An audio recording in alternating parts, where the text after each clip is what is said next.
खबर भी आ रही है वहां से कि एक तो वहां पर एग्जिट पोल्स पर पाबंदी लगी है। अजीब सी बात है कि पूरी दुनिया में एग्जिट पोल्स होते हैं, मीडिया रिपोर्ट्स पेश करती है, उस पर पाबंदी लगाई जा रही है। दूसरी तरफ से हम देख रहे हैं कि वहां पर जो है बोलने की आजादी नहीं है कि आपने अगर लबकुशाई की, कुछ वहां पे कहा तो आपको या तो जेल के अंदर भर दिया जाता है, या जो कल एक बड़े आलिम वहां पर मारे गए हैं, ये भी कहा जा रहा है कि इलेक्शन रोकने के लिए, इंतखाबात रोकने के लिए पाकिस्तान की सिक्योरिटी फोर्सेस वहां के अवाम को, अपने बड़े बड़े जो उलमा है, स्कॉलर्स है, उनको मार रही है ताकि वहां इलेक्शन ना हो। तो जिस मुल्क में इस तरह के हालात हो वो मुल्क क्या कभी आगे बढ़ सकता है? ये क्या हो रहा है? वहां पर एक बड़े आलिम को मारा गया है, यानी इलेक्शन न होने के लिए, इंतखाबात रोकने के लिए आप अपने ही लोगों को मार रहे हैं। जब हम बात करते हैं आपके डीजल मौली, माफ कीजिएगा, फजल रहमान की, तो उनके बारे में ये बताया जाता है, असल में आप लोगों ने पॉलिटिशियंस के नाम ऐसे रखे हैं तो मेरी मुंह से निकल गया, मैं माफी चाहता हूं। आपके आलिम भी झूठे, आपके पॉलिटिशियन भी झूठे, आपकी आर्मी भी झूठी, आपकी पुलिस भी झूठी, आपका अदलिया भी नंगा। असल में पाकिस्तान में सच है क्या उमर? वही शख्स है जो कश्मीर कमेटी के चेयरमैन थे, जिन पर एलिगेशन लगी कि कश्मीर के नाम पे इन्होंने पूरी दुनिया को, जो मुस्लिम उम्मा है उनको लूटा है। क्या ये वही है? जरा आज जो है श्रीनगर और कश्मीर के अवाम को बताएं। एक ऑडिट रिपोर्ट आई थी जब मौलाना साहब कश्मीर कमेटी के चेयरमैनशिप से फारिग हुए थे, तो उनके बारे में ये आया था कि मौलाना साहब 40 लाख की सिर्फ लस्सी पी गए कश्मीर कमेटी के फंड से। सिर्फ जो लस्सी उन्होंने पी, बाकी अखराजात तो अलग से है, सिर्फ लस्सी जो पी थी उन्होंने, वो तकरीबन 40 लाख से ज्यादा का ऑडिट आया था कि ये इन्होंने खजाने से यहाँ पे किया। मतलब कि अयाशियां होती रही है कश्मीर के हवाले से। तो उन्होंने एक दफा कहा था कि भाई मसला कश्मीर के हाल से पाकिस्तान के मफादात को नुकसान पहुंचेगा, इस तरह के वो अजीब से बयान भी देते रहे।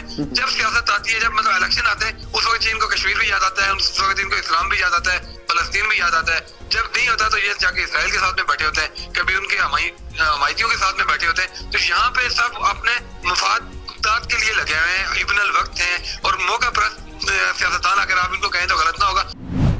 मैं माफी चाहूंगा, वहीं पर हमारे जो वजीर आजम है नरेंद्र मोदी जी, उन्होंने भी कहा कि एक उनका रिकॉर्डेड बयान है, मैं वो कोट करना चाहूंगा, आपको बताना चाहूंगा ताकि अवाम को पता चले। उन्होंने भी कहा था कि देखिए हम पाकिस्तान के साथ बात करना चाहते हैं, लेकिन किससे करें?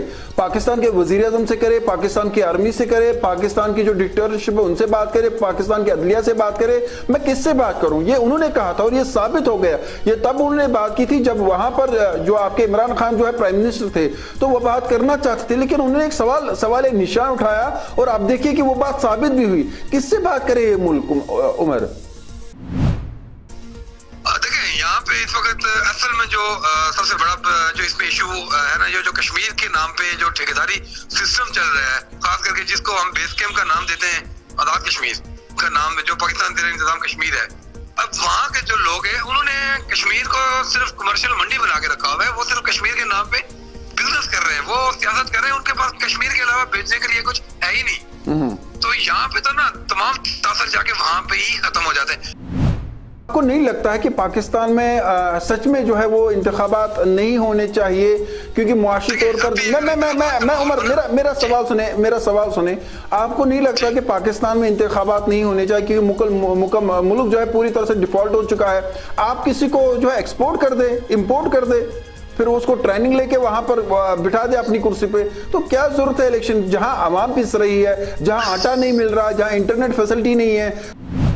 पाकिस्तान की मौजूदा सूरत हाल बता रहे थे और बिलखुसूस मैं कश्मीरी अवाम से कहना चाहूँगा, उन्होंने ज़रूर सुना होगा कि पाकिस्तान में बैठा हुआ पाकिस्तान का एक अहम सहाफ़ी पाकिस्तान और पाकिस्तानी मकबूजा कश्मीर के बारे में क्या कुछ कह रहा है। वहाँ के हालात नाज़रीन किराम हम आपके सामने इसलिए रखते हैं कि ताकि आप भी समझ पाए कि जिसके लिए आप कुर्बान होना चाहते थे वो किसी और के लिए कुर्बान हो चुका है।